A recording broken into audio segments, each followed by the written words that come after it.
हमारे गांव से थोड़ी दूर जंगल के बीचों बीच एक झील थी। लोग उसे काली झील कहते थे। झील का पानी कभी चमकता नहीं था। दिन में भी वो काला और गहरा लगता था।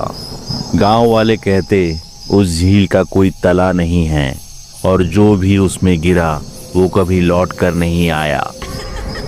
रात को झील से औरत की हंसी और बच्चों की रोने की आवाजें आती थी।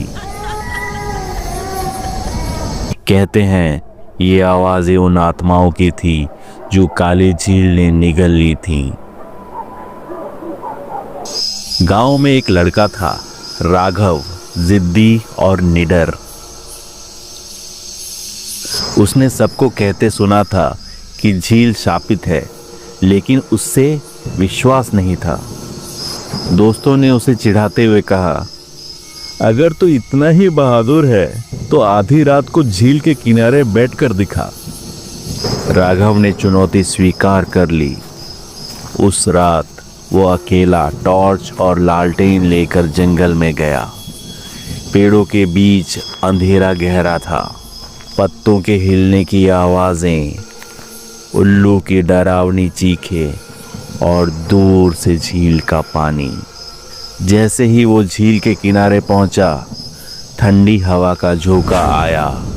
झील का पानी स्थिर था, लेकिन उसमें कोई हल्की सी परछाई हिल रही थी।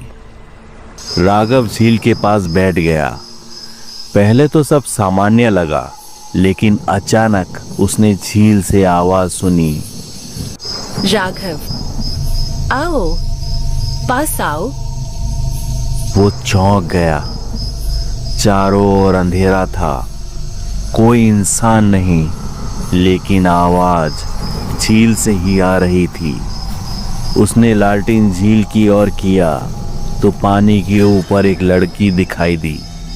लंबे बाल, लाल कपड़े और चेहरा जो साफ नहीं दिख रहा था। लड़की ने हाथ बढ़ाया और कहा, मुझे बाहर निकालो, मैं डूब रही हूँ।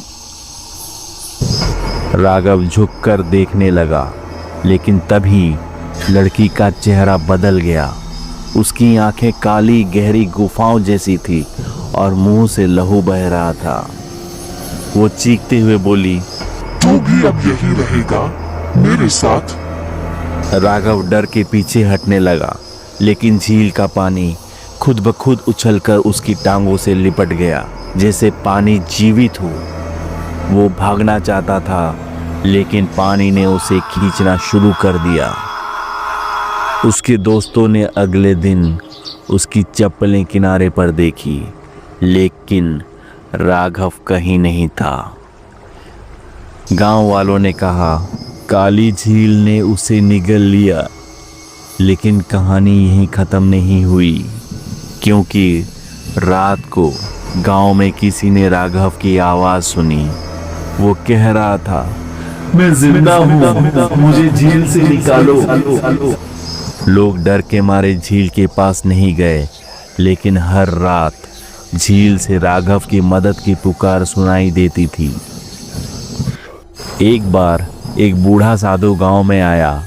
उसने कहा, काली झील श्रापित है। यहाँ सैकड़ों साल पहले एक पूरी बस्ती डूबी थी। उनकी आत्माएं अब झील में कैद हैं। साधु ने मंत्र पढ़े और झील के पास दीपक जलाए। कुछ देर बाद झील में हलचल हुई और अचानक राघव का चेहरा पानी से उभरा। उसकी आंखें खाली थी। वो चिल्ला रहा था, मुझे बचाओ, मैं अंदर से जल रहा हूं। साधु ने कहा, अब इसे कोई नहीं बचा सकता, ये भी झील का हिस्सा बन चुका है।